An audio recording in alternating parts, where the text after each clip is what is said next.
You are now tuned in to the Chaotic Culture Podcast.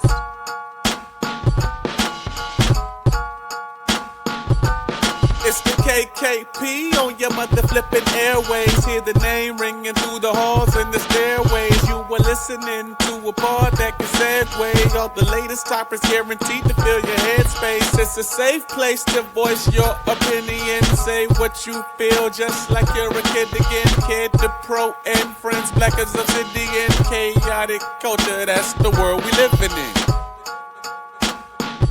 So what's the word?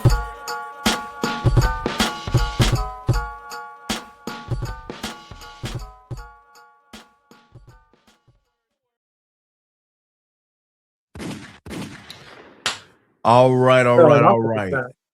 Yes, sir. Good morning, afternoon, and evening, ladies and gentlemen, and welcome to another edition of the Chaotic Culture Podcast about where chaos rules and black culture is supreme.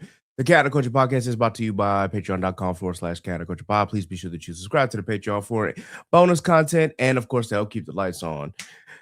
We about to do another wrestling episode. I'm going to keep it short, sweet, and straight to the point. You already know what time it is, man. Y'all already know what this podcast is about. And if you don't, listen to previous episodes. I give a whole brief detail of what the podcast normally is, but it's time for niggas to talk about wrestling because wrestling is for niggas. But without further ado, you already know who it is. I am the host and the creator of the Chaotic Culture Podcast. This is your boy Ked the Pro, aka the Calculated Millennial, aka the Encore Presentation. Can I get an encore? Do you want more? AKA your favorite toxic adjacent kid, Ked the Poet, Ked the Closer, all that good stuff. 843 is me. Baltimore's the place to be.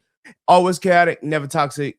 Most days, and then back again once again with your favorite black culture highlights and black culture shenanigans. And since it's a wrestling episode, you already know what time it is. JB versus the world. Good sir, go ahead and introduce yourself, my good sir. What's going on? It's your boy JB. If you watch this show long enough, you already know who I am. Let's get to work. Yes, sir. Yes, sir. As always, once again, we thank you for all the views, all the comments that you guys have posted, especially on the clips that we've been posting on YouTube and on TikTok. There was a TikTok that, of course, brought, a certain people out. So I'm going to make another TikTok in response just because y'all know I love beating up upon people who, have certain views. Let's just leave it at that. But that's not what we're here for today. What we're here today is, of course, to talk about wrestling because we haven't talked about wrestling in a good minute. But before then, you already know, mental health check. Got to check in with my boy and see how he's doing. JB, how you feeling, bro? Hey man, it's been a trying few months, but on a good tip, I start therapy this week. Like this coming Tuesday, got a session with a new therapist. So you know what I'm saying, bless up for that. Yes, sir. Ready to get started on that journey. I'm ready to get back to it. I feel it, man. I feel it. That's a great news, man. Great news. We always preach mental health here, so I'm glad that you were back on the road to recovery here. Me personally, I'm just more wore out from my job, but it is what it is. Life is life. Bills got to get paid. But other than that, outside of job and frustration, I'm in a good spot. I can't complain. Christmas is my favorite time of year. Christmas holidays are coming up. I actually do get a chance to go home this Christmas. Like I did last year, but this year I didn't know if I was going to be able to make that happen, but I did. So I will be going home for Christmas. I will be in South Carolina and get a chance to spend some time with my mom and hopefully my brother and his wife and, get a chance to see my pops. And of course, some other friends that I haven't seen in quite a long time. So big shout out to them. And I hope that they're continuously doing well. And of course, y'all know my family back in South Carolina, all the friends and folk that I still got out there. Y'all know I love y'all and I care for y'all. I ain't seen a lot of y'all in a minute. So maybe we'll get a chance to see each other for the week that I'm there. Who knows? We'll see what happens. In any case, that's where I'm at. That is what we are up to recently. That's really all that I got. Y'all know that for those who don't know, obviously there was I just posted about the Voyage Baltimore article that I was featured in all the way back in October. I hadn't been posting it, or I hadn't posted it just because honestly I got busy. And then I was reminded to always post my wins. So I was like, man, you know what? They're right. So I went ahead and posted about it. Of course, if you want to check out that article that I did with Voyage Baltimore, please be sure that you click in the link at beacons.ai/Khaotic or of course you can go to the Instagram site, Khaotic Pod, and then of course click on one of the links there. The link for the article will be in the description and in my bio. So with that in mind, before we get into the main topic of the night, JB, we didn't get a chance to talk about Survivor Series. I just wanted to know your Mhm. overall thoughts because there was a lot of negativity surrounding this show, and I just wanted to hear from one of us how we felt about it because yeah, there was a lot of strong opinions about it. And I ain't gonna hold you. A lot of that negativity was earned. Very middle of the road type of reception and execution of what's supposed to be a big four pay per view. Mm-hmm. There was only four matches on it, which is meh. But when you consider that two of them were War Games matches and War Games, like before the match even gets started, it's a guaranteed 18 minutes each. Yeah. So you kind of got to take that with a grain. But only one match on there was like really like fun, spectacular even. And the War Games matches I think were the worst since the WWE brought it back. Mm-hmm. At least the men's was. The women's was okay. Like we've had better, we've had worse on the women's side. Yeah. Um, Liv Morgan coming back, John Cena versus Dominic Mysterio, amazing, amazing match. Yep. And I like call me a hater if you want to. I do not like a Bella Twin wrestling. I don't. I never have. I like no, I no. have some thoughts about that, But but but wait you finish. but Stephanie McCare, she did what she could. Oh no, like man, what did AJ say that one time? Talent isn't sexually transmitted. So Mm-hmm. yeah. Shit. All right. Yeah. So, in my opinion, as far as Survivor Series go, as far as like the big four, Survivor Series has always been really the gimmick show out of all four of them.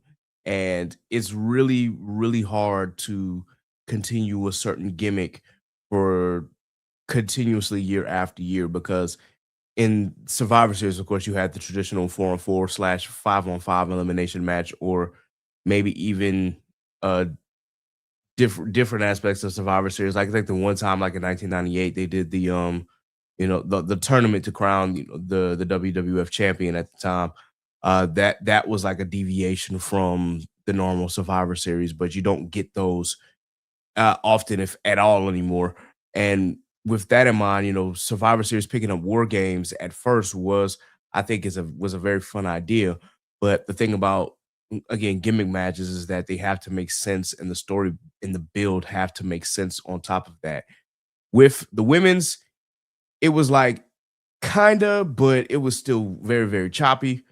We get the I get the story behind, okay, you got Rhea and Io and their problems with the Kabuki Warriors. Obviously, that has stemmed from the Kabuki Warriors turning on Io. Yes, okay, I get that part. Of course, then of course you have Alexa and Charlotte, uh, and their problems. Of course, the real random key in that whole match, or the random team in that whole match, was the addition of Lash Legend and Nia Jax. And I think that was like, okay, where did that come from? That came out of nowhere. Oh, so now they're teaming with the bad guys. Okay. And then, of course, you have the story between Becky Lynch and AJ Lee. That makes sense in a way. So You mean just Becky trying to Trump? say what? You mean Becky Trump? Oh, Becky Trump. Yes, Becky Trump.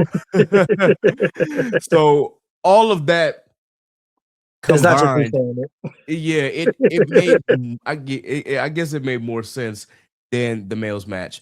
And honestly, yeah, like I said, I had fun with the women's War Games match. Was it the best? No. Have we seen worse? Yes. It was very, very middle of the road. The John Cena versus Dom Mysterio match was clearly the best match of the night.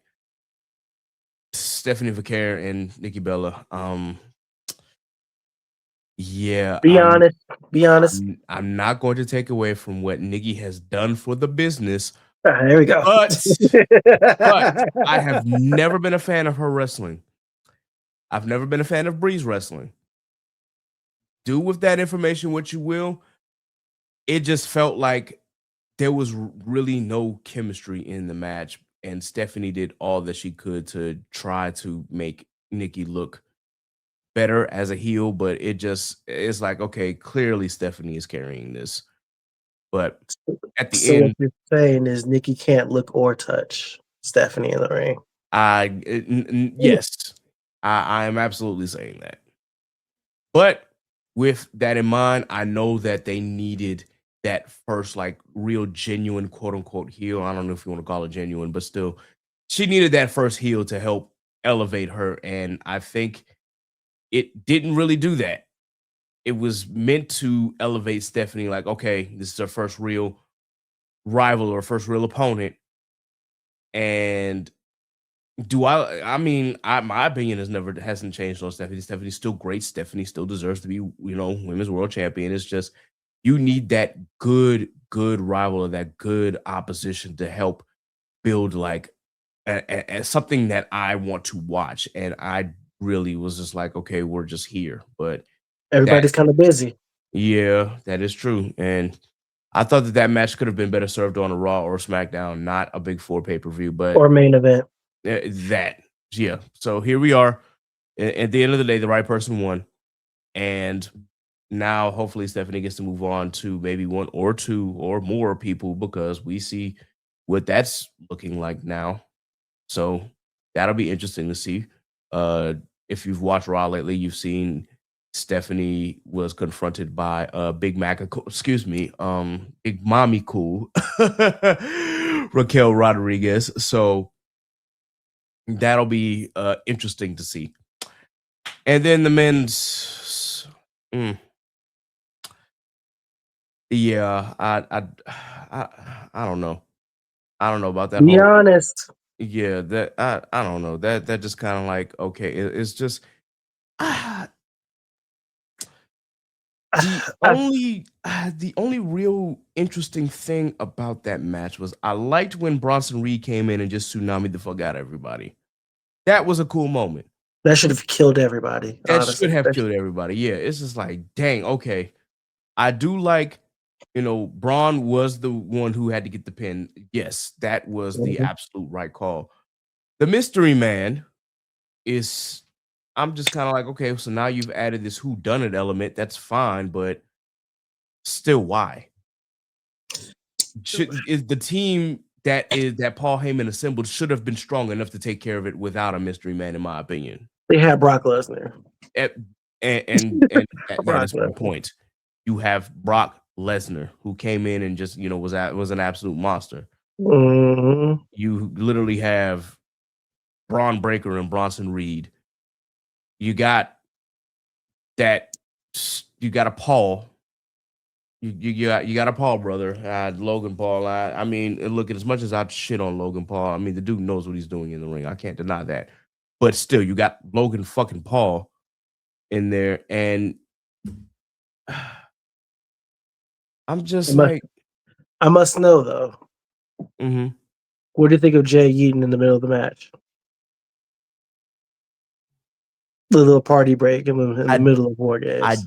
I didn't hate it, because I think that with him doing that, I thought it was kind of hilarious. And then Brock's music immediately playing. I'm like, yeah, cut that shit off. Like, I think it was kind of like perfect timing. Like, oh, you thought y'all was having fun? Nah, here comes the true beast. All pun intended, I guess. So I think that yeeting in the middle of the match was a funny idea. I don't think it was necessary, but I did laugh. And I did laugh at the, comedic timing of it, because it's just like, this dude done lost the plot. Over here, and here comes like Brock Lesnar, like, oh, I see why they did that. Okay, that makes sense. Funny. You had to have, if you have a set of eyes, you could have saw that coming. Little Richard saw that coming. My bad. Stevie Wonder saw that coming. Yes. Like that's what this man is gonna do. I thought it was fun.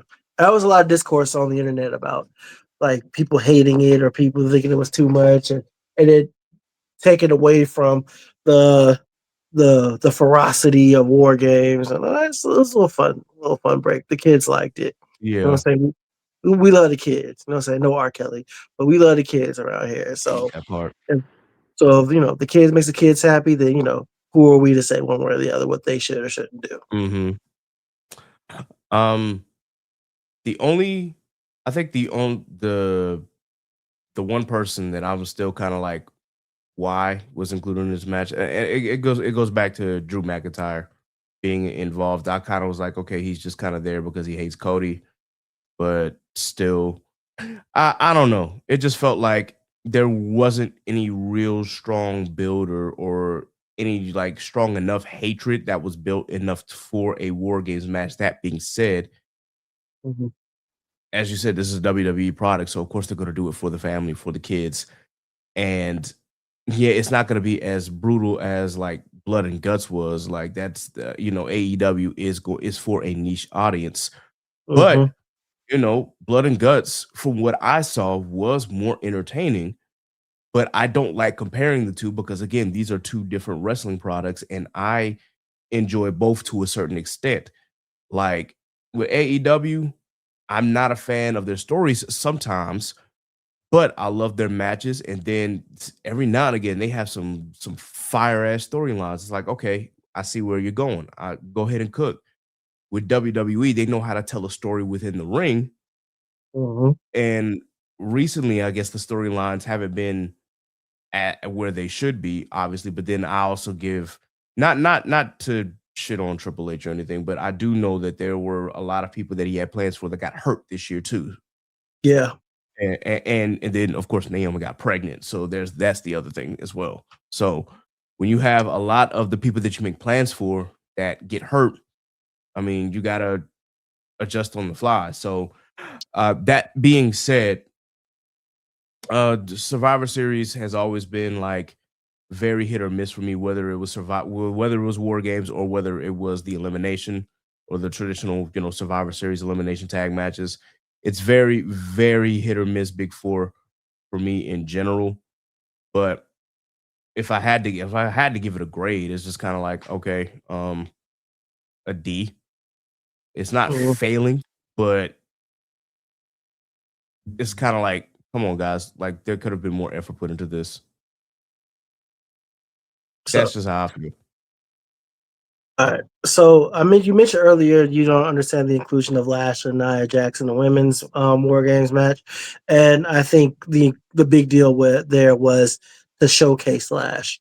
Yeah, Um, that she, I, that woman is going to be a problem she is. on the main roster. That is a It, tall, thick ass, strong ass woman. Like yes. that is man. Like if Meg is a stallion, like what do you do? How do you mega evolve a stallion? Because that's what she is. That woman is built. Yeah, Like yeah, like and I say that all respect to Trick, all respect to yeah, her fiance. yeah, That yeah. is that is a If they ever watch this podcast, first and foremost, congratulations on the engagement. I'm just congratulations. Like that is a stout woman. I mean, that is I, she's like a legit like 6'2", 6'3" in heels, bro. yeah. Like from what I've seen her in person. I Like know, she, yeah, I know she's tall. Listen, yeah, when I was watching at the end of Saturday Night's main event where all the superstars were coming out, and I saw her tall ass walking with the rest of the superstars, I'm just like, damn, Lash. Like I keep forgetting Lash is tall as fuck. yeah, and it's just So it's tall and muscular, like filled out mhm, muscle. Jesus, like the way she babied Io around the ring, like mhm. throwing her around, just God. Yeah.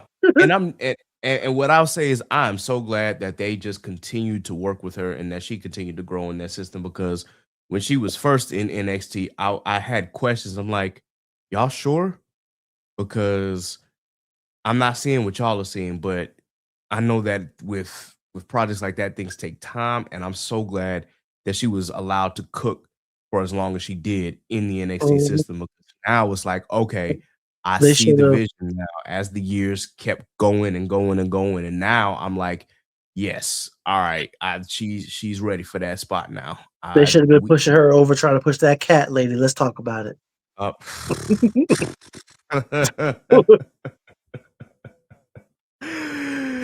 Ah man, I'm also But she still was always very there ups for her. Always there yeah, for her. ah, good But question. I will also say that I'm also still very upset that WWE released the woman formerly known as Jakara Jackson, but goes by the name of Mara Sade. First of all, I don't know why y'all would do that, but that Miss girl, Jackson look you nasty. As she yes, like to say. that girl can go, and That she, now, bruh, all yeah, Imma just say is I be spending unhealthy amount of times looking at her Instagram. I'm sorry. I gotta be a nigga in that moment. But yes, that is one beautiful ass woman. that man, God is a woman. Yes. God is a woman. All right, Let, man. We're gonna yeah, track let me back. let me let me get before we get really really off track. But Yeah, yes, yeah, yeah. I'm so glad that they did, took the time that they did with Lash, and I'm looking forward to seeing what she does on the main roster. I saw SmackDown. She was, the fact that she got a win over Alexa Bliss, that just shows how much they are invested in her. So I am looking forward to see what they do with her. So now that we've established what Survivor Series was, we can now focus on the main topic, which was Hold on. Before we oh, move on, yes, sir. that I want Dom Judgment Day, John Cena. That was the best match of the night. Yeah, it I was want clearly. to. I want to know what your thoughts was. I loved every part of that, man. First and foremost, one, I'm just glad that John Cena was able to hold the Intercontinental Championship, even if it was just for 17 days. Yeah, So yeah, I'm glad that he was able to get that last remaining belt in his trophy case, and now he's Grand Slam Cena. I loved the shenanigans in that match.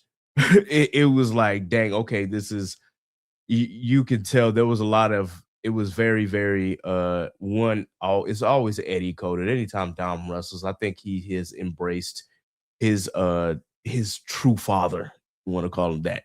Yes, he has embraced a lot of the of Eddie and Eddie's heel characters over the years, and I'm like, okay, Dom is coming into his own. And then on top of that, of course, the little nuggets and the little callbacks with Dom trying to cheat. It was just like, okay, well, but Cena's been in the game for how long now? He kind of knows what to expect. And then, with all the Judgment Day trying to interrupt and whatnot. But again, John is at this point is like he's a pro. He knows what he knows. He's been in the business for 20 years. He knows how these things go. And then of course we get the return of Liv Morgan. And of course, I knew what it was. I'm like, okay, what I'm willing to bet that Morgan is going to pretend like she's going to turn on Dom and then really catch Cena off guard. And then that's how that's going to happen. So I called it and I was right, and I still loved every moment of it. I did not expect her to do the John Cena facial expression change. I'm like, oh wow, what a she did the callback. Cena heel turn better than what Cena did in January or in February. She did it way better than what he did. Yeah. I'm like, okay, all right, I see you out here, Liv. That is what a nice callback before going low, and then the 619 into the belt shot, into the frog splash, into the victory. Yeah, that is yeah. I enjoyed every part of that match. I'm just like, dang, y'all sure this is a Survivor Series? Because yeah, Cena and Dom's match really stole the fucking show. Even if Yeah. you even if you claim it was overbooked to hell, it was still fun as fuck, and it was still the Yeah. best match of the night. Now we'll get into to John in like more in depth in a moment, but I just think it's incredible that, and as a testament to who he is as a as a person and as a wrestler, as a star, Hmm. as a bona fide legend, that on his final pay-per-view, PLE, whatever you want to call it, he put over an entire group. He did. But it's not just Dom. He put over Liv, he put over Hmm. Roxanne, he put Yep. over um um what the heck? You Okay. talk about Raquel? Yeah, he put over Raquel. My bad. I heard my nephew Oh, back in the okay. background. He put over Finn, he put over JD. Hmm. Like he did that in one match. Match. And they could carry that forever. And selfishly, I wish John had won last Hmm. night, just so we could say that was the last loss he ever took. But we'll get to that. Yeah.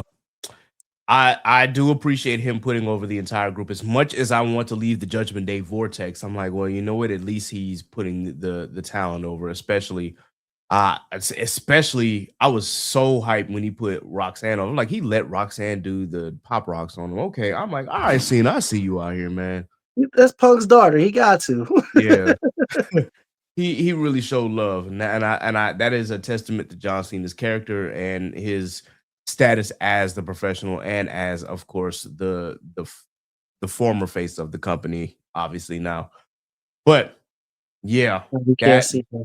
I not anymore, not anymore, and I'm a little upset because I don't think I've ever seen John Cena wrestle in real time. All of the shows that I went to, I've always at least I've missed him.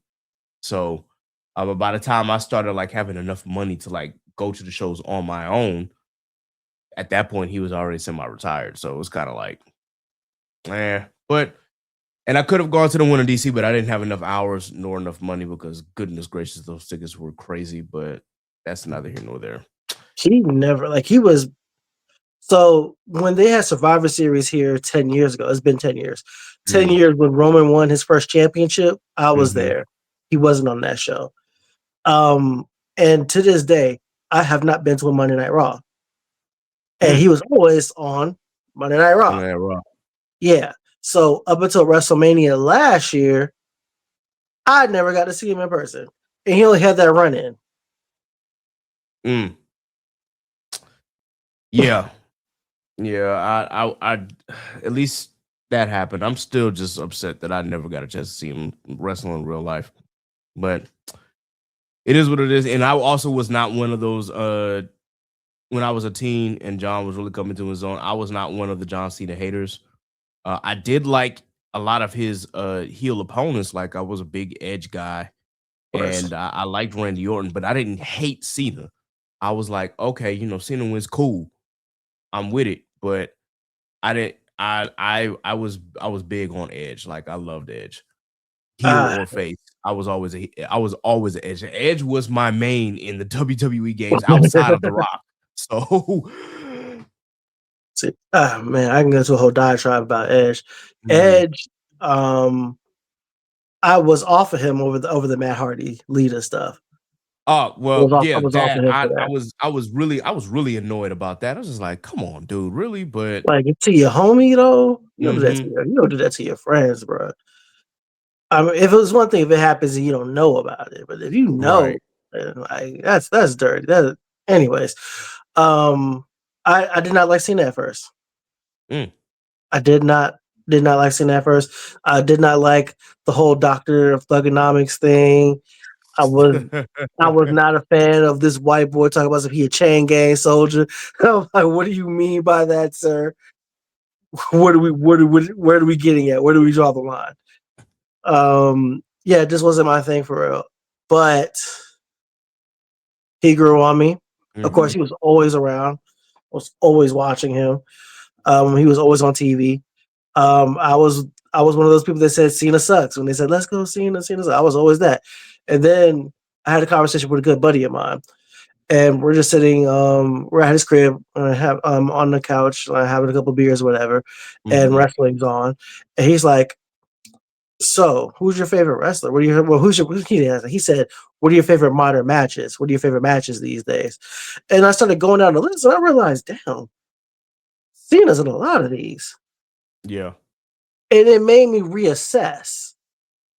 Like, is what's going on here? Like I'm saying out loud, I don't like the guy, but when I think about what I think about some of the best things the company is doing presently, he is in these things consistently.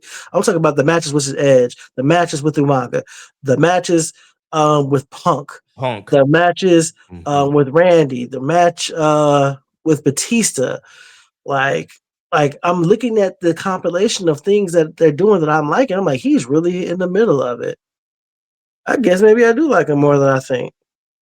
And he's been doing it all along. And of course, you will as you grow older and you accumulate more knowledge, and you think about the fact that this is the guy that has been on top longer than anybody. This is the Yep. guy that has done more make a wishes than any other human being ever.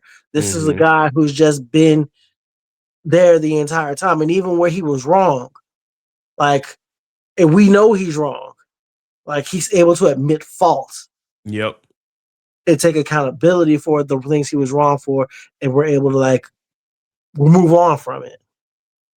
And I think that's dope of him as a human being. And I'm like, you know what? I could come around to him, fruity pebble or not. I can come around, and I did.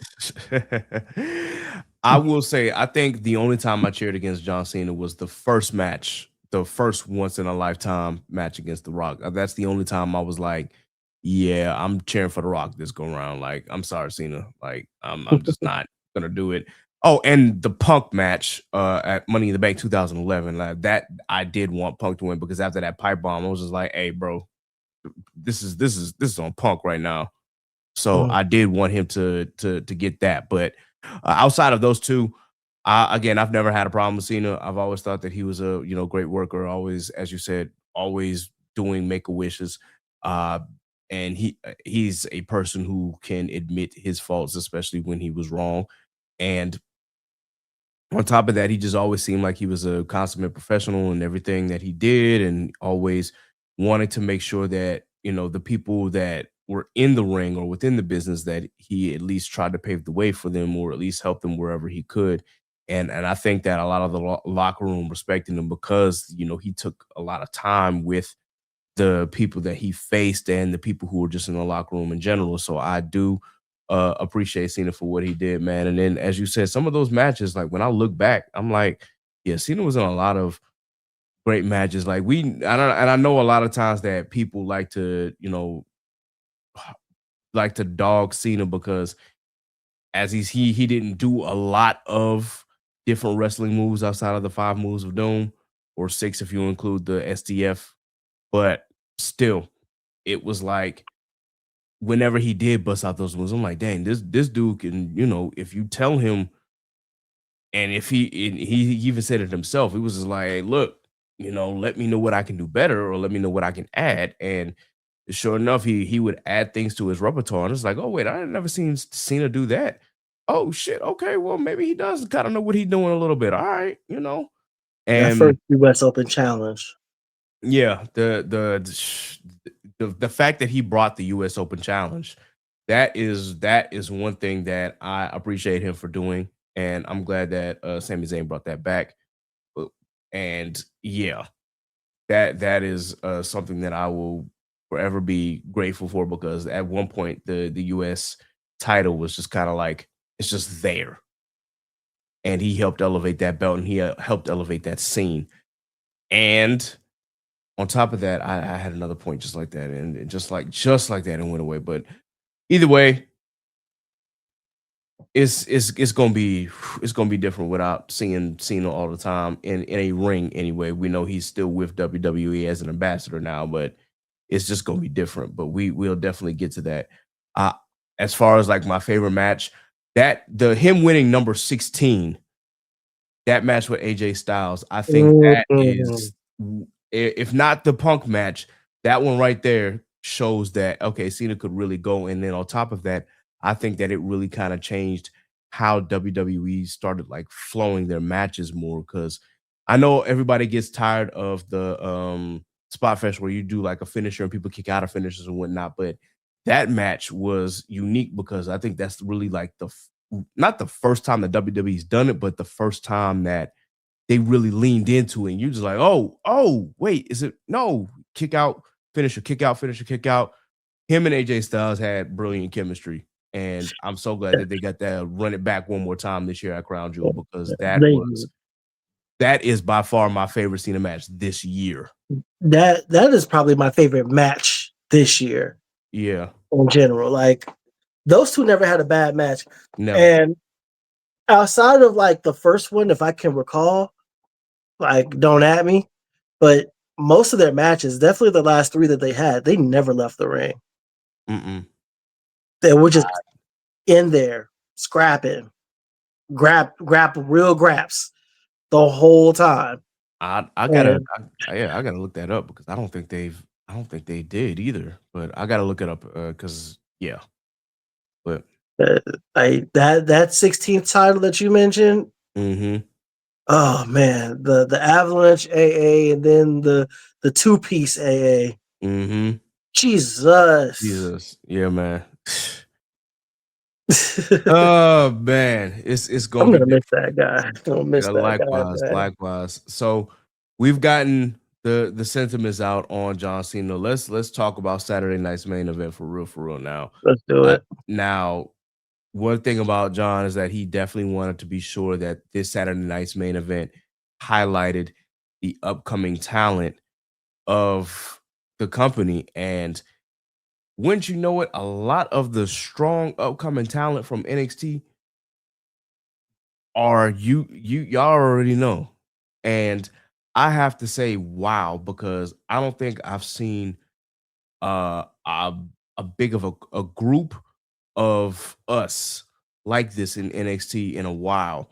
Like yeah, you would have certain, players here and there, but you never had like an entire group of black wrestlers who were down in NXT that was like literally like at that next level ready to be on the main roster. Just itching And to break out. yeah, and that's why I said in our group chat, I said, yo, NXT is literally nigga XT because you got Ricky Saints, you got Obafemi, you got Javon Evans, you got Sol Ruka, and yes, she is black for those who don't know. And Mm-hmm. it's like, and of course, they feature Jada Leon Slater. Parker, You say what? Callie Armstrong, Jada Leon Parker, Armstrong. Callie Armstrong, freaking the two light-skinned Nigerians and the other two light-skinned Nigerians. Oh, But yeah, and then of course, I know that Trick is more than likely getting ready to be called up to the main roster because I mean, there's really nothing left for Trick to do at this point. nah. He's had a great face Three-fourths run. of He's had a Dark great State. heel run. You said what? Three-fourths of Dark State's black. 3/4 of Dark State. Yeah, that's right, bro.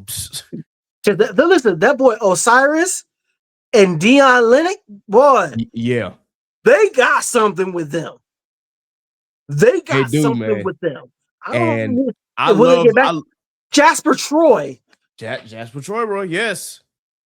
Like, man. And then Kalani Jordan. Kalani. Yep. What are we doing? Like I said, man, it's a lot of black talent that is just like, as you say, itching to break out. And Absolutely. so that's why I have made the claim. I say NXT is nigga XT right now because good lord, they got so much black talent down there. They got a lot of talent in general, but it's just Tavion Heights. Tavion Heights. I like him. I do too. I like him a lot. He got to get rid of that little one leg Zack Ryder sleeve thing he got going. But on top of that, I like him. Yeah. I've never been a fan of the belly to belly being a good finisher, but at least he makes it look nice. So I give him that much credit. I'm like, man, I hate that, but you know what? All right, if you do it, it's fine. Oh man, Tyra May Steele. Yes. Another Olympian. Yeah, It's a lot, talented. man. Yes, Yeah. very, very. It's a lot. I'm just like, whenever they get ready, man, they gonna be ready for it. And going back to Dark State, as you said that with Osiris and Dion Lennox, they got something with them. I also got to say that, man, Shake On Sugars is a great fucking mouthpiece. Oh, Like, absolutely. that dude can go on the stick. Like, hey, pause. But what? Mike, hey, I had what to. Do you think? Yeah, that's why I had to make that clarification. When you get that boy a mic, he gonna take off. I already know. And regardless if I see him like he reminds me so much of fucking Xavier Woods, bro. That's a little bit. And when it comes to the presence and when it comes to just being on the mic, like I like that. I like what he's doing. So I can't wait to see what we got in store for him. But You know what? He also reminds me of Xavier Woods is one thing. Like, but if you throw Ortiz, mm, mm, yeah, yeah. you put those Very two good comparison. together, Very good comparison. especially like his over the top like reactions. Yeah. Yes. Man, all right. So getting back to Saturday night's main event, the main event or the PLE, if you want to call it a PLE, opens up with Cody Rhodes versus the NXT My champion cousin, Oba Femi.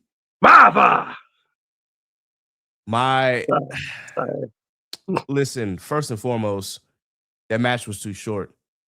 Way too short. Way too fucking short, man. Oba Y'all, was giving him the business though. he Pause. was boy, he was putting Cody through the mat. Pause. It was like, damn. This man, listen, like I'm saying, like, we both thought that Oba probably should have won clean. And something in the back of my head told me, I'm like, I don't think that Oba's gonna win clean. Matter of fact, I see a scenario where Drew is gonna interfere, and I don't know if that means that Oba's gonna win due to interference or if there's gonna be a DQ. I'm hoping it's not a DQ. It ended up being a DQ. It just that really, like, I don't know. I'm like, man, in my mind, in kayfabe, I'm like, Drew, you couldn't wait like 5 more minutes, bro. Just give me 5 more minutes before you start, losing your head over this shit with Cody, bro. Let this man Oba cook, bro. He's cooking this nigga right now. Man, I knew Drew was going to interfere. I didn't think it would cause a DQ. I thought Oba was going over via interference. Interference, yeah. Yeah, and I would have been so okay with that. Like, push Oba to the fucking moon. Yeah, bro. Just strap the rocket on him, bro. He's please. Shoot him. I don't need him to be no mid-card champion his entire career. I need him to be inevitable the entire time. Nah, for sure. And if you gonna put him, or if you gonna put a mid-card title on him, do like you did Gunther, put that fucking belt on him for a whole year or more. Or two or five. At this point, and let him run through the mid-card, and then when it's time for him to move up, then yeah, he need to stay there. That dude is literally, like he said, he's undeniable. He has a presence, and the fact that he's been only doing this for 3 years, man. Like, even when I first say, man, that's my cousin, bro. You know what I'm saying? That's the family. You know how we do, man. We got that Wakanda blood in our veins. You know what I'm saying? You know what I'm saying? Yeah. Like, literally the first time that I watched him in NXT, when he was doing the I forgot what tournament that was. No, it wasn't Deadline, because I'm thinking NXT Deadline. Breakout Tournament. Yeah, it was the NXT Breakout Tournament, and then won it, and then immediately cashed in on the North American Championship. I was like, damn, Shawn Michaels got a lot of faith in him. But then, as the matches went on, I'm like, you know what? I see why now. Shawn know what he's doing down there. Okay, this man has literally had more matches with the championship than without. Exactly. Literally. Exactly, bro. I can't remember the last time he had a match without a championship, except for the times where he was challenging for it.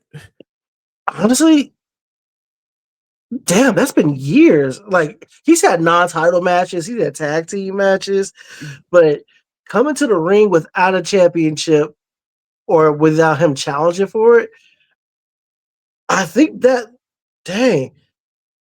might have been right before he became NXT champion the first time. That might be the last time I remember it. Dog, that's crazy. That is insanely crazy. But again, the match should have been longer. I'm glad that Oba did not like the fact that Drew interrupted because it's like, bro, what? Let me get my words together. Oba is not really heel, not really a face. He is in that tweener category, but the one thing that Oba wants out of everything is glory, and Drew pretty much robbed him of that glory to defeat the undisputed WWE champion. So the crash out on Drew was that it was justified. It was Should've- definitely justified. Yeah, should have beat his ass more, but I mean, we got I what we wasn't got. mad at it. Yeah. At the end of the day, still, I'm glad that at least people who watch the main roster have now finally gotten a chance to see what this dude can actually do. And for those This who was his first match on the main roster on the main roster, bro, first ever. match, and the fact that the this man came in and the audience already knew, like the audience was locked in on SmackDown when he first started walking down the ramp. They were locked in. So for those who don't know, like again, a lot of times when chants move over from NXT, sometimes they catch on late, like i.e. Lyra Valkyria, the little woo chants, those finally did catch on.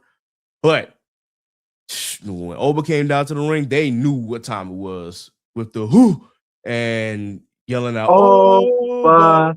Yes, they was ready for him, and it caught on so quick. And then the aura and the presence of him walking to the actual ring, it is 100% fucking phenomenal, man. There was one person that I saw on Threads that said that the interest was a little too long, and I'm like, bro, you sat through Undertaker's entrances, you sat through Roman Reigns' entrances, that they be taking 3,000 years to get to the fucking ring, and you think that this is a long entrance?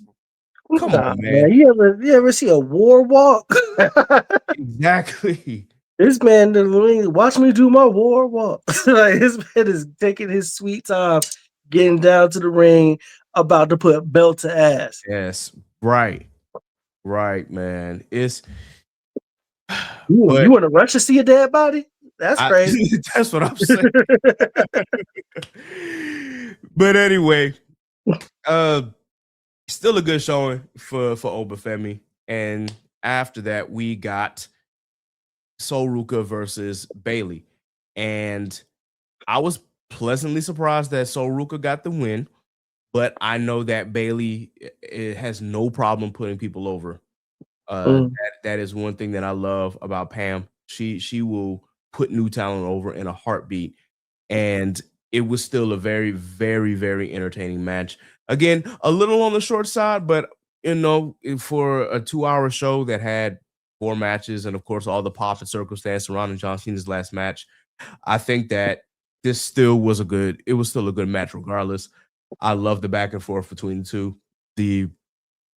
The fact that they both were able to hit their finishers, but again, it ended up with the most devastating move in sports entertainment, the surprise roll up that ended up being, the thing that gives Sol Ruka the victory. No shenanigans at all, nothing, no outside interference from Lyra or from Zarya. It was just straight hands, straight wrestling. And yeah, I can't really speak enough about what Bailey does in the ring, and then Sol Ruka is so fucking talented. It's just kind of like, man, this girl is going places. I just, once again, anytime that she moves in the ring, I'm always just like, please don't get hurt. Please don't get hurt. Please. I am literally begging just because of what she does in the ring, I always have to say, please, please don't get hurt because Yeah, goodness. she's already torn her ACL before. Yeah, she's already done it before. And it's like, I really, really hope that she doesn't do it again or tear the other one. Like, no, just please be as safe as you possibly can. So that's all I'm asking. That is all I'm asking. But still, I loved it.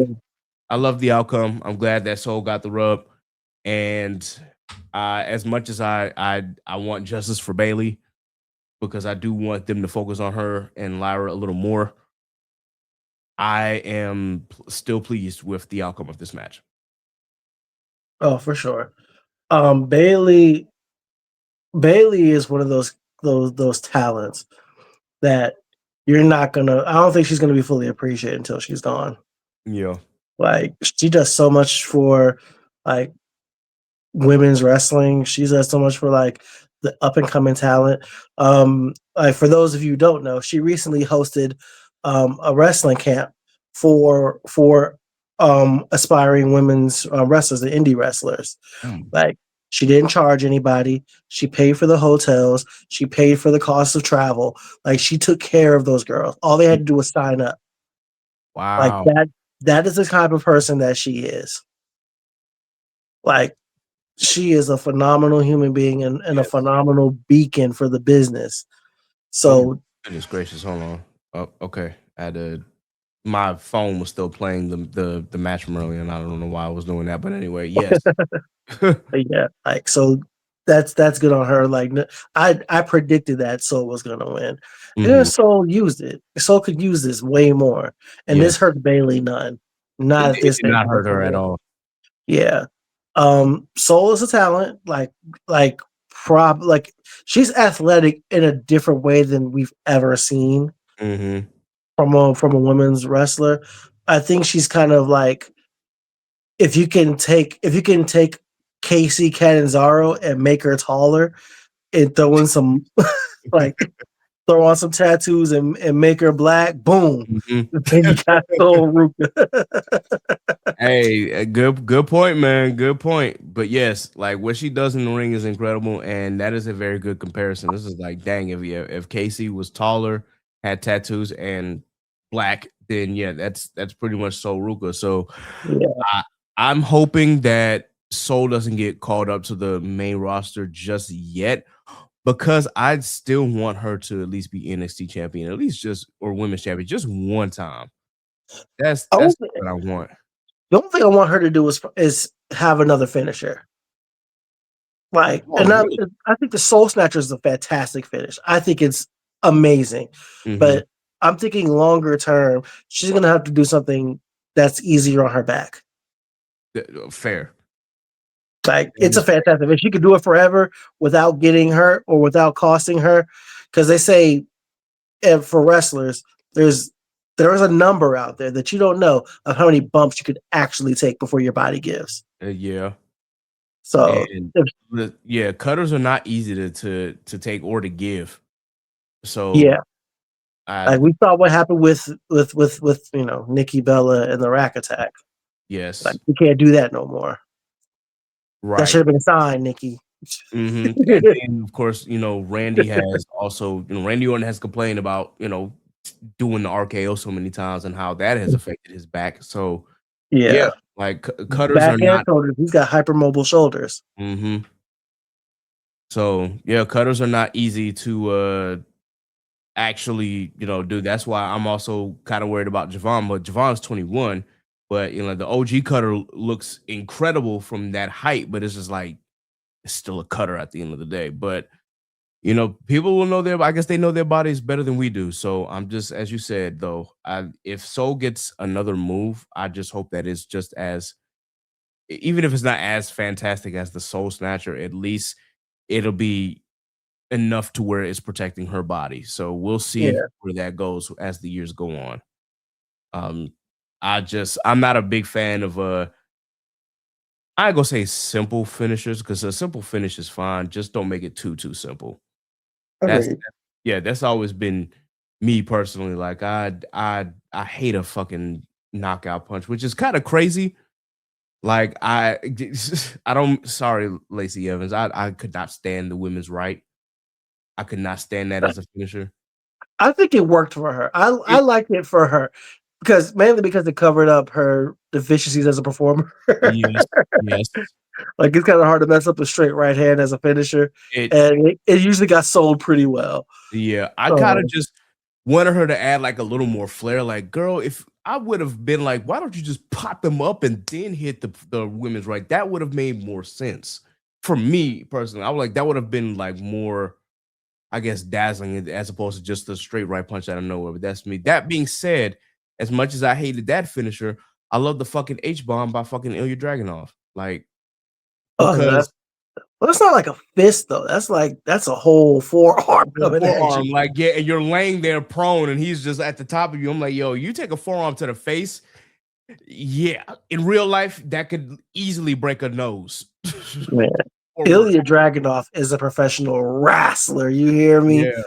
Yeah, that is your favorite wrestler's favorite wrestler. Hmm. That guy is insane. Insane, bro. That is literally Man, a wrestling machine. I hate it. But back to the fist though, I hate it when Big Show did it. Yeah. I hate it when Big Show did It it. it made sense at why he did it. I'm like, It okay, made sense, big, almost 500 pounds, 7'3" and giant his knocking fist you is out about with the his size fist. of a laptop. Yeah, but still, I wasn't a fan of I wasn't a fan of his knockout punch either. I ain't even gonna hold you. Nah, But yeah, anyway, that was a great match between Sol Ruka and with Bailey.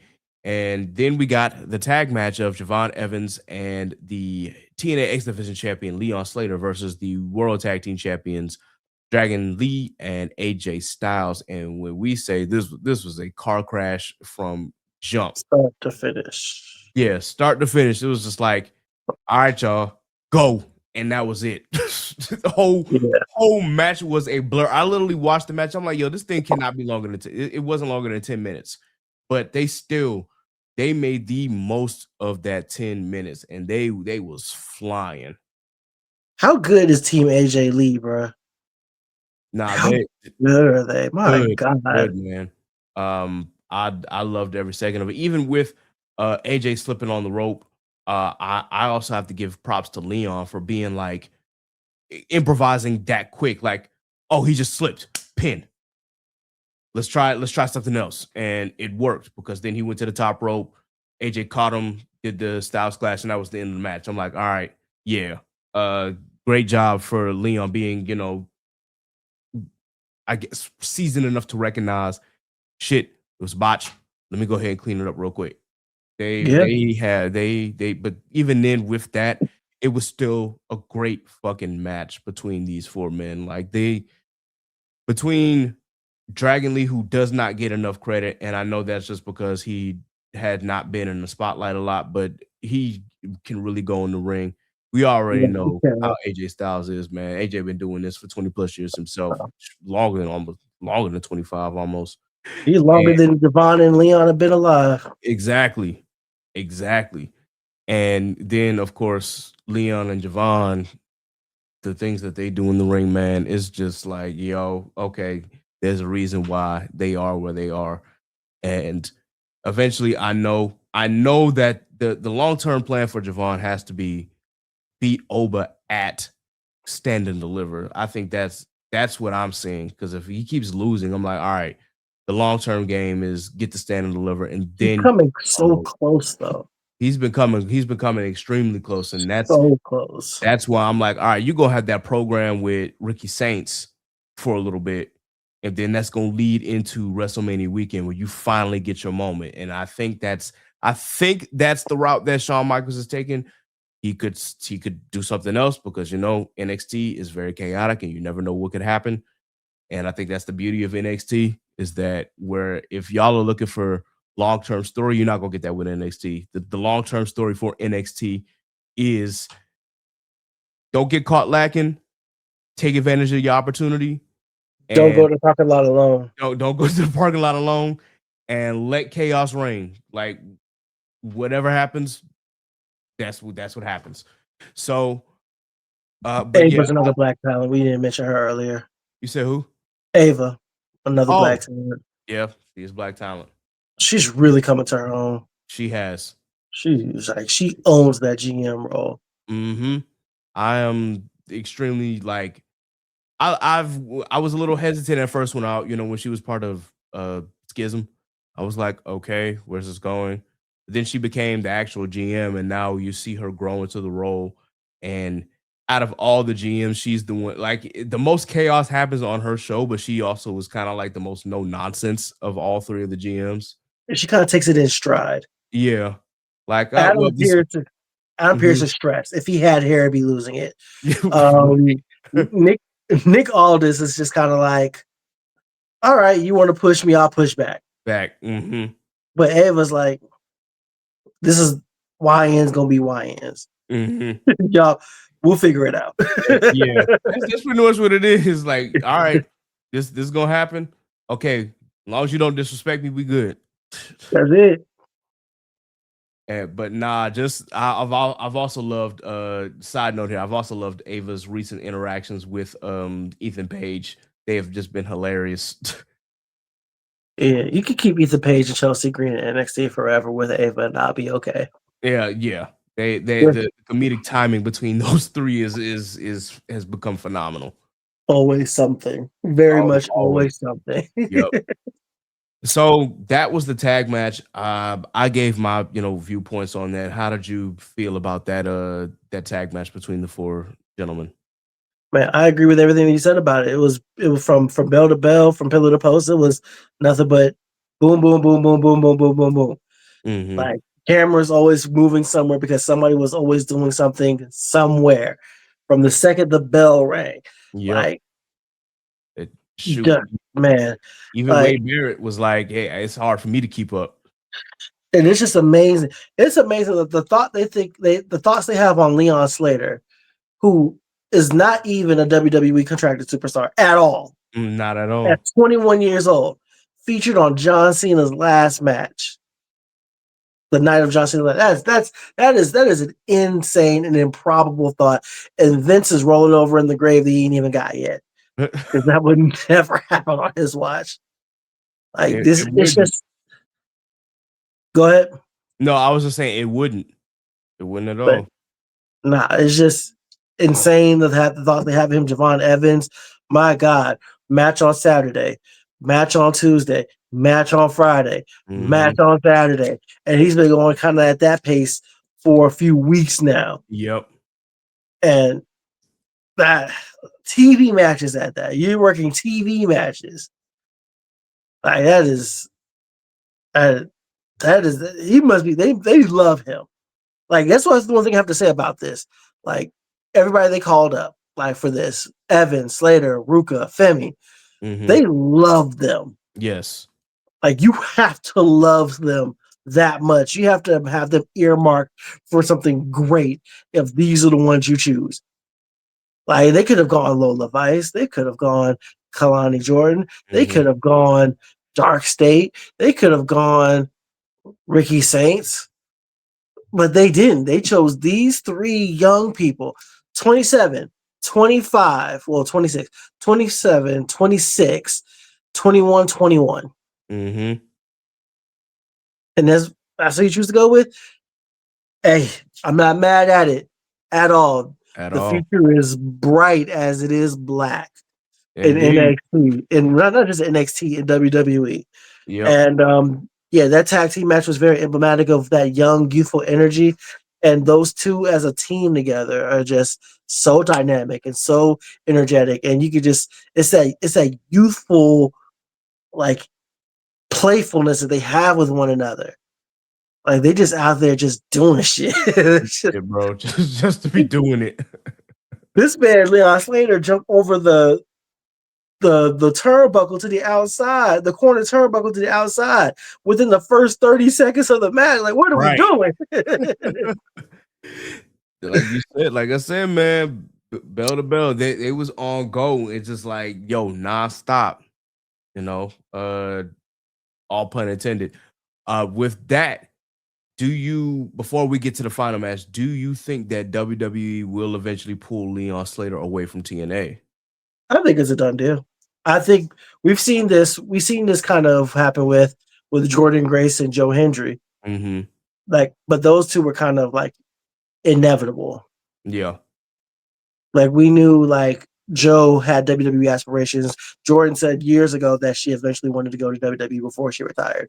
Mm-hmm. So like those seem pretty easy sells. Leon Slater, like if you're Impact, you're TNA, I don't let that boy go without like a fight, without a tussle, because the future, him and Javon, the only critique I have about either one of them, I mean, yeah, Javon got to find another finisher for his long-term health, but outside of those, just get some main on vein weight. Add about 10, 15 pounds of muscle onto your frames. That's still developing. Yeah. because you're 21. You turned 21 this year. Yeah, that's Add real. some muscle. Add some muscle onto your frame. Same with Dom. About 10, 15 pounds of muscle, you're golden.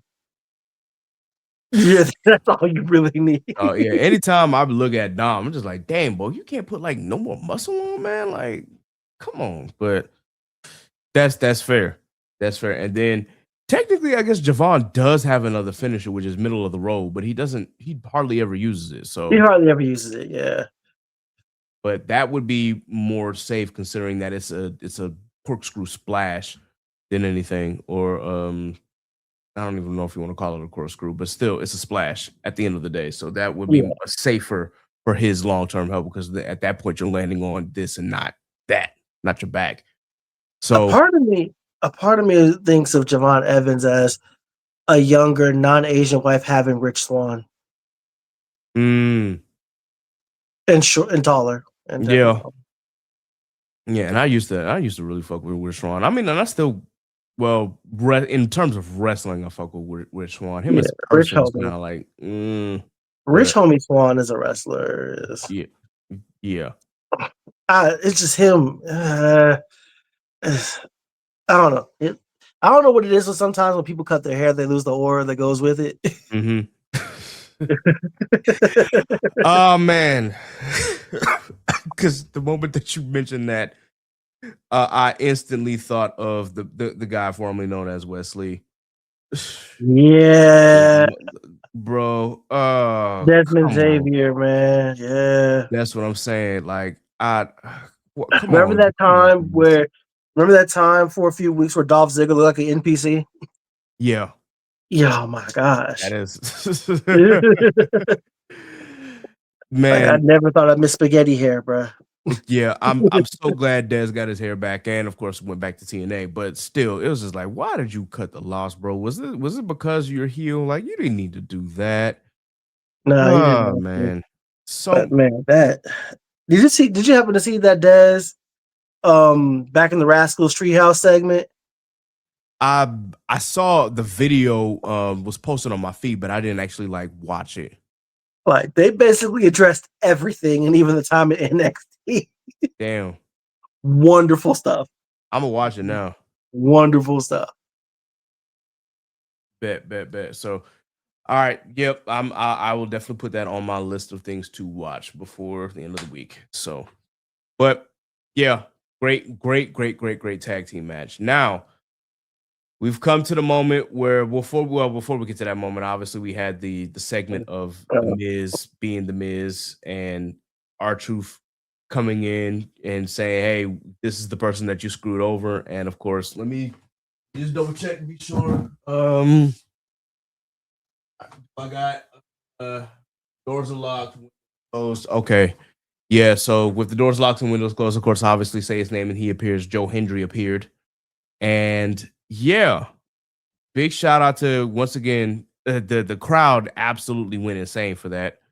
So shout out to Joe Hendry as always, and then him and our truth with the comedic timing is was funny as hell as well. Ron Cena. Ron Cena. Maybe Cena isn't gone yet because he lives on in Raw and the Truth Killings.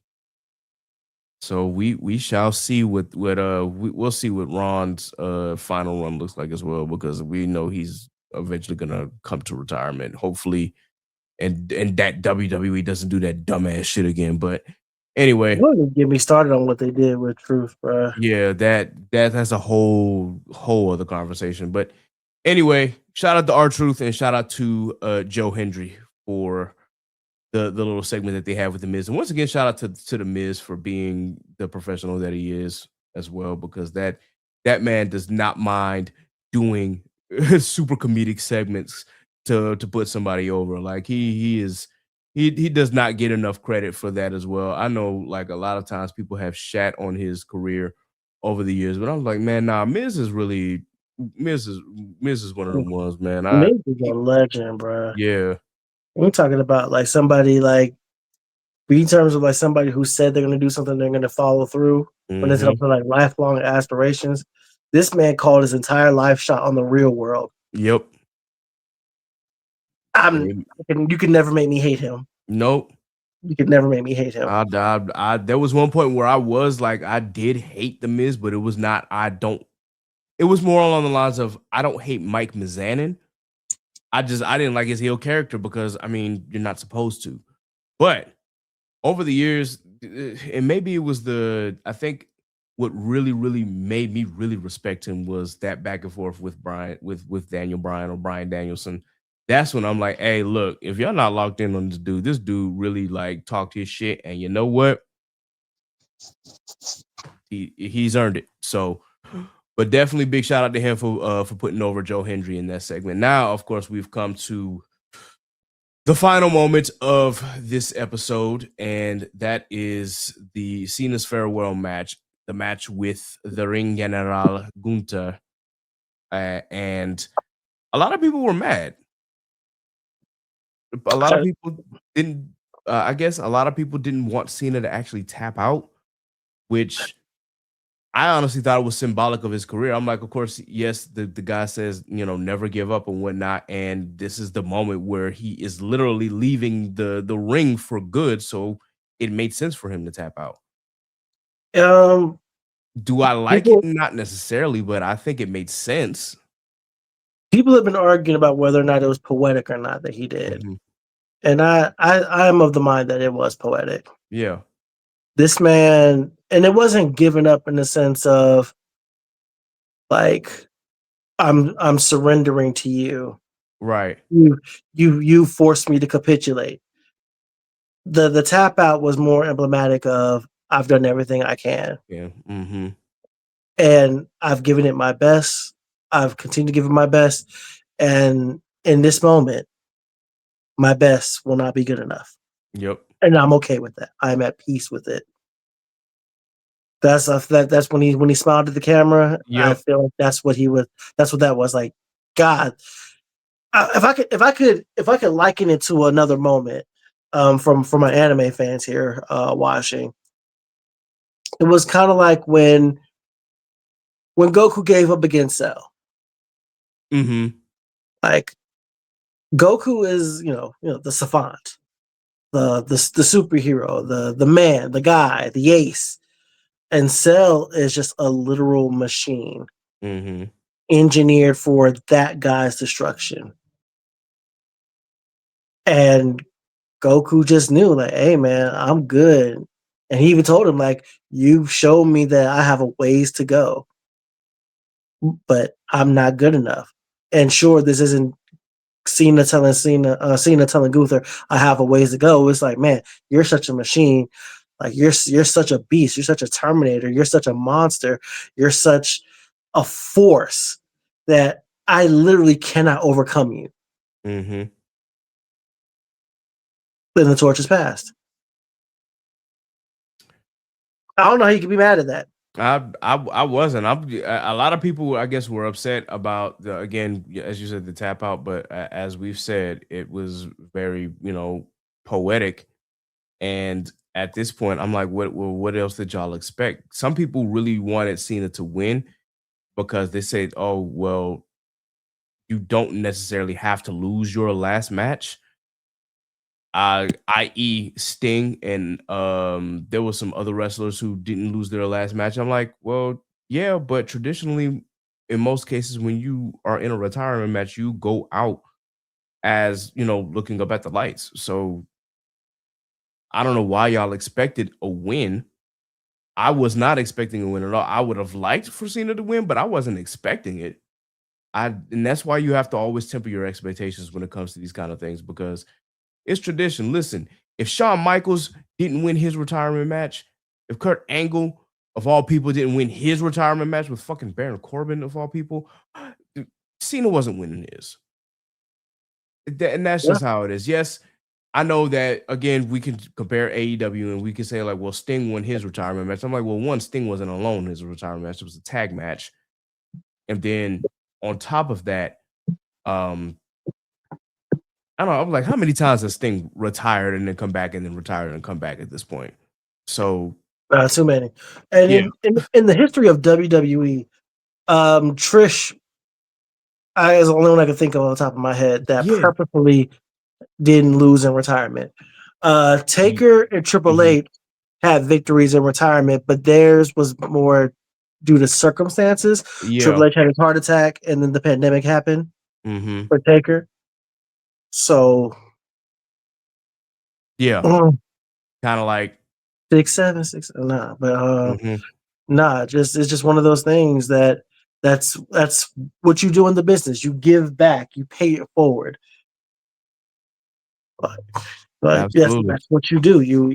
You go out on your shield, you go out looking at the lights, and whoever is the person that does it reaps the benefits of it and carries that into their next phase of their career. Mm-hmm. That's the way it's always been done. It's there's nothing to be upset about. That not at all. Now, the only arguments that I could kind of entertain were one, the pace of the match. Yes, I felt like the pace of the match dragged on at times. But at the end of the day, I gotta remember, like, yo, Cena's almost 50, guys. Like, it is gonna go a little slow, and he's been in more matches this year than he has in a while. So Yeah, yeah, you could tell the wear and tear on his body for this year has definitely taken a toll on him, and he literally says that he can't go anymore, and I can see it. On top of that, you could have made the argument that maybe somebody else could have retired Cena since Gunther had already retired Goldberg this year. Why not have somebody else retire Cena? I could kind of see that argument as well. Like, okay, me personally, I would have liked to have seen. No, granted, it wouldn't have been the passing of the torch moment because I would have liked to have seen Cena and Sheamus go one more time. Uh, yeah, that would have been nice for me as a nice emblematic moment because we know that when Sheamus first got there, like one of the things they did was they sent this man straight to the moon by beating John Cena. So yeah. it would have been wax poetic to have Sheamus in that spotlight as well, but Sheamus got hurt. So really and truly, it's like, okay, well, either way, uh, I still agree with the outcome and whether you think the match was at a good pace or not. Okay, you can make that argument that the pace was a little slower than normal, but still, I did not have a problem with the match. I didn't have a problem with how the match ended. I genuinely thought, like, hey, look, this is his last match. This is how he wanted to go out. And at the end of the day, I think, as you said, the tap out didn't necessarily mean that he was submitting to Gunther. It was just like, hey, this is just something that I can't overcome. And at this point in my career, like I'm literally at the very end. So not only am I, tapping out of this match, but I'm literally tapping out of in-ring wrestling. So Mhm. for me, it's just like I don't know what more you wanted. I honestly don't. But still, was it the best match on the card? No, by all No, means, it wasn't. But again, I didn't have a problem with it. I didn't go in there expecting Cena to give a 5-star match at this stage of his career. I was once again still pleasantly surprised that we damn near got a 5-star match between him and AJ this year. hey, But we got damn near two 5-star yeah, matches I've seen this year. exactly.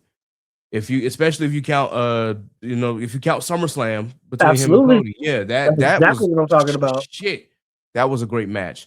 Honestly, to be perfectly honest, out of all of Cena's matches this year, including when he did that mini heel turn, the only match that I really just did not enjoy, well, there's two. The was WrestleMania and fucking WrestlePalooza. Mm. Everything else I liked or loved. And even Yeah, this one, I didn't have a problem with this one. So I'm like, okay. they could have kept that WrestlePalooza one. They Yeah, really could they have kept they that. flushed that shit all the way down the toilet, man. Godly. And if you're gonna do that, I still wish you at least give Cena the win on that one. I'm like, man, this man has only beat Brock Lesnar once. At least let him win one time. Was it only that one time after he came back? Is the only time he's beaten him? That's the only time that Cena has ever beaten Brock Lesnar. Was Right. when Brock Lesnar came back in 2012. I remember that. And And when yeah, Brock was like hurt and sick during that time. and Brock was literally beating his ass. And I guess the main reason why Vince booked for Cena to win is because I guess he wanted to I don't know, not stick it to Brock, but just be like, well, you left and you kind of left me in a precarious predicament. So you got to, lose this one. And then after that, he just literally was like, okay, you got your loss now. And that was right after the Rock match. Yep, Like, he couldn't lose 2 in a row. exactly. Not like that. Not too high profile match. Not big match John. Mm-hmm. So he had to give him at least one win, and he gave him that one. But that's the only time he's ever beaten Brock. I wanted him to win that WrestlePalooza one. I'm like, man, just give him one more over Brock, and then at that point, whatever. But that didn't happen, and yeah, what I saw at WrestlePalooza was just like, that's some more bullshit. But okay. Yeah, and the loss of WrestlePalooza didn't really bother me so much because it was a loss. It was the way it happened. Mm-hmm. Like, Brock ran through that man. Like, yeah, literally, it was like, yo, it's another squash match. Like, what are we doing, guys? Like, really? Like, understand that you're a shell of yourself, of what you used to be. You're not as strong, you're not as quick on as you used to be. But to get run through, bro, that was the worst. It wasn't Suplex City bad, but it was pretty bad. It was pretty bad. But see, and in that instance, Suplex City is during SummerSlam. That made sense. That made sense. Yeah, it made sense for like Brock. Brock just came off of ending the Undertaker streak, and then came in and ripped the title off of Cena. That made sense because you literally was like, "Hey, you're at the top of the world right now." It makes sense for him to go in and just absolutely beat your ass. For my anime fans, what we're talking about is basically Brock did around that time when he beat the Undertaker streak was the equivalent of him hitting 4 black flashes in a row. Mm-hmm. He was in the zone. Very good comparison. Thank you. But either way, I know some people are going to have their concerns about that final match. Me personally, I was like, yo, this is his last match. Like, ever. I take it for what it is. The only thing, again, that I was disappointed tonight was the fact that Oba and Cody match didn't go longer. It should have went longer. And that's just, me. I'm still a little upset about that. But other than that, for Saturday night's main event, this was one of the better ones this year. Absolutely. And yeah, I left on a good note. Like, okay, this is the last time we see John Cena in the ring. This is how they chose to go out. He wanted to highlight the talent, the up and coming talent, which he did, and he went out on his own terms. And I can't ask for any more than that. So I enjoyed what I watched. We lost My Hero Academia and John Cena on the same day. I was sick. Damn. I still have not watched that last episode yet. Sick. I know what happens because I've already finished the manga. I've been finished the manga, but I just like, damn, if I watch this episode, that's it. Yeah. And then the only thing I got is at least I still got Vigilantes. I mean, they got the OV and they got the OVA coming. Yeah, that too. So, but it's just crazy. Damn, like my hero was literally gone, and now John Cena is gone too. Where has my 20s gone? Man, I'm telling folks, man, that's between those two, that's 34 years worth of entertainment combined. It is 34 years worth of entertainment. Like that's my entire lifehood. Like, come on now. I've only been around the sun 34 times, man. That's damn. That is my entire life. And wow. and before we close out the subject, like just kind of gonna bring those two to home together for a second. Is John Cena's wrestling's All Might? He might be, man. That he might be All Might, and that'd be crazy. He's All Might and Gunther is All for One. Is that what you're trying to say? Oh man, it could be. Because literally Gunther just retired 2 people, so I'm just like, dang, he done stole their powers. he literally stole their quirks, man. And now that'd be funny. Gunther come out on Monday Night Raw and say some crazy ass shit. I'm like, yeah, this nigga. I'm gonna be like, I'm gonna listen carefully, and if he says what I think he's gonna say, I'm gonna be like, hey, yeah, this nigga All for One, bro, for real. I just need him to do a Roman post Undertaker type promo where he just stands there, just soaks in all the hate. Yeah, that would be fire. and then just say one thing and keep it pushing. That would be extremely fire because I liked that Roman promo. I know that's not what he intended to happen, but I'm glad that that happened the way that it did, and I really hope that Gunter does the same thing. You just made a very excellent point, so now I'm gonna be looking for that. So, man, all right. So we've literally covered two wrestling shows here today. We covered Survivor Series. We've now covered Saturday Night's main event, and at this point, the only thing that we didn't talk about really was Deadline, but Deadline was a really good show. NXT once again has proven that they are, they cooking down there, and yeah, with that, we about to enter a new year of wrestling, man. 2025 had its ups and downs for WWE, for TNA, and I mean AEW had a pretty decent year for 2025. We finally got the conclusion of the Death Rider saga with Hangman finally getting the title, as well as some other storylines. The Young Bucks being who they are and their up and downs of no longer being the EVPs. I think overall 2025 was it's not middle of the road as far as wrestling. I think it was a very above average, but with WWE, it definitely had its highs and its lows. And TNA has now got their deal, so we're about to see what they're about to do. But TNA has also had some very, very highs, and then also had some very, very questionable decisions. I'm still Yeah, like, I'm, I'm still mad. I'm like, yo, y'all couldn't let Santana hold on to that title for more than 30 days, bro. Really, really. I get it. Kazarian Cass is a pillar of TNA, but damn, give that man more than a month. the But next recording, literally, bro. yeah.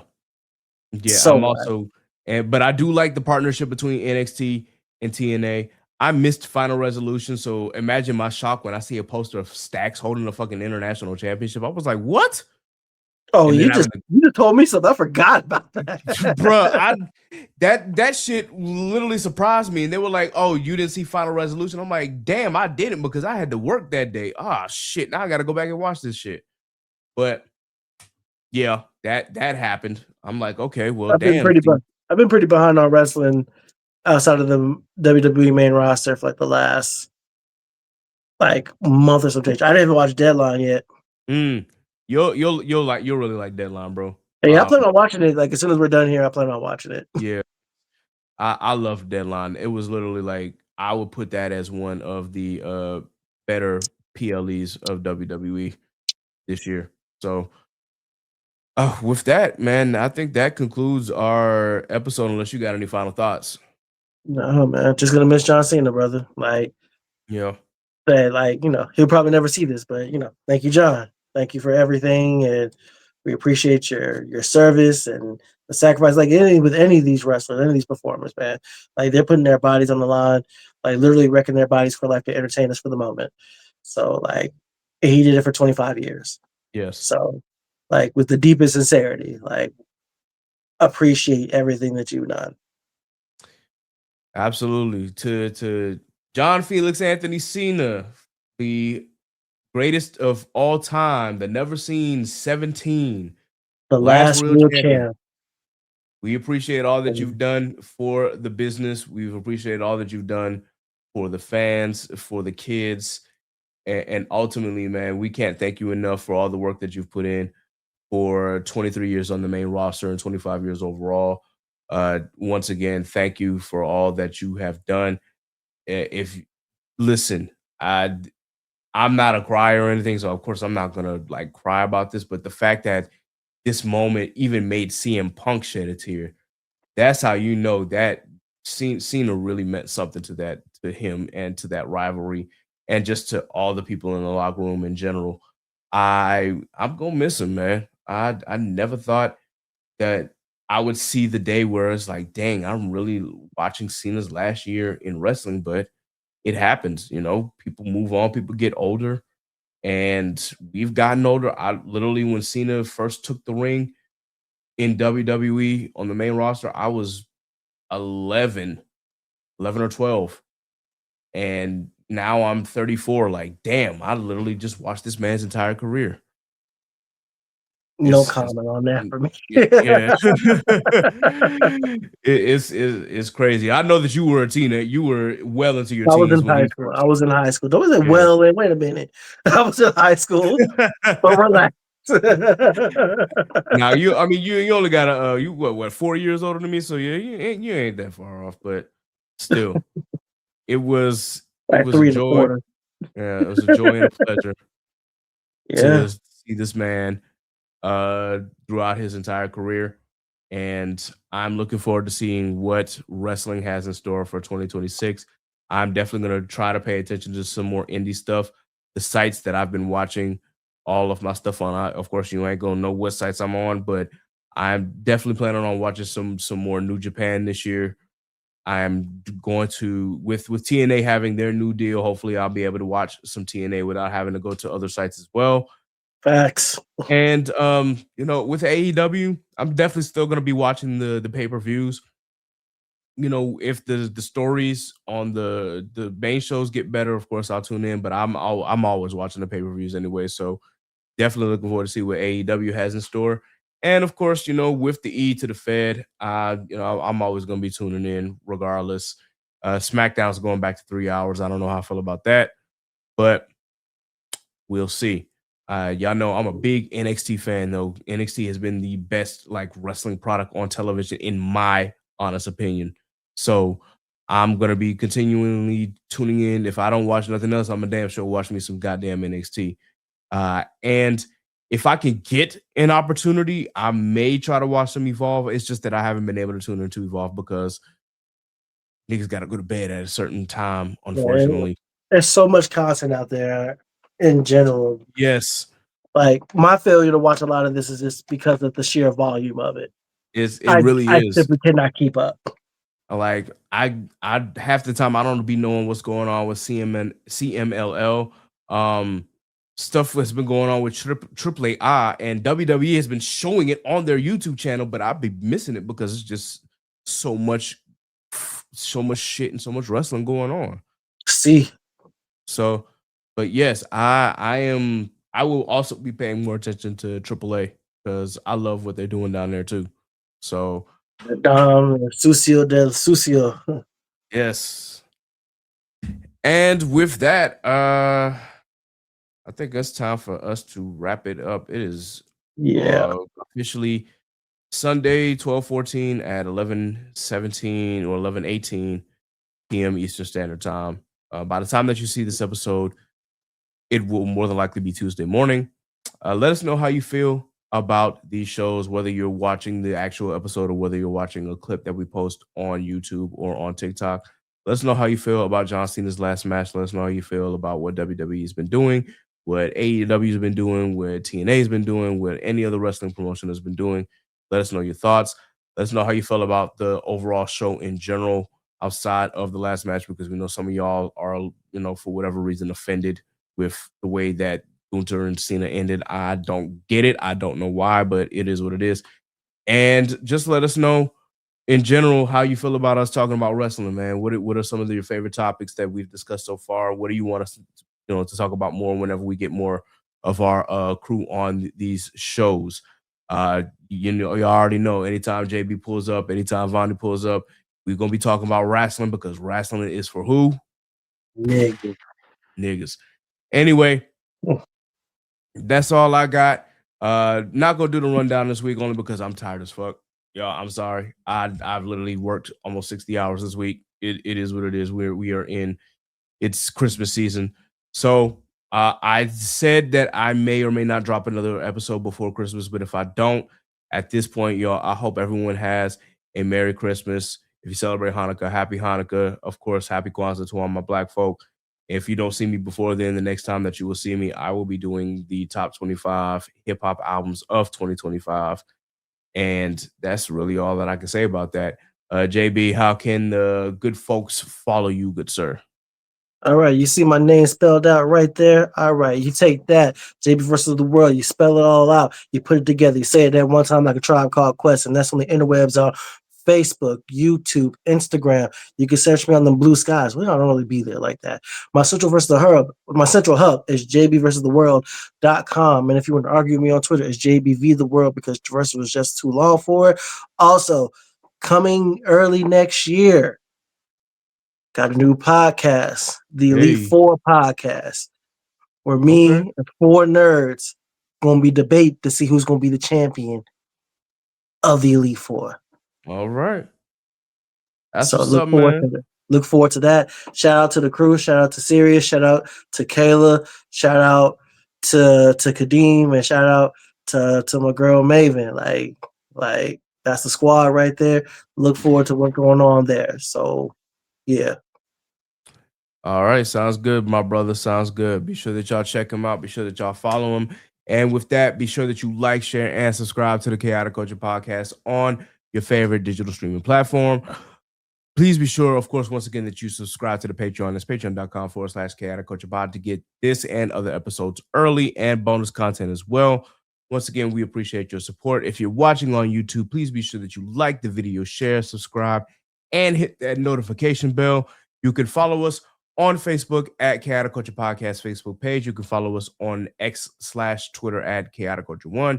You can follow us on Threads, Instagram, and TikTok at Chaotic Culture Pod. And you can follow us on the blue skies at chaoticculture.bsky.social.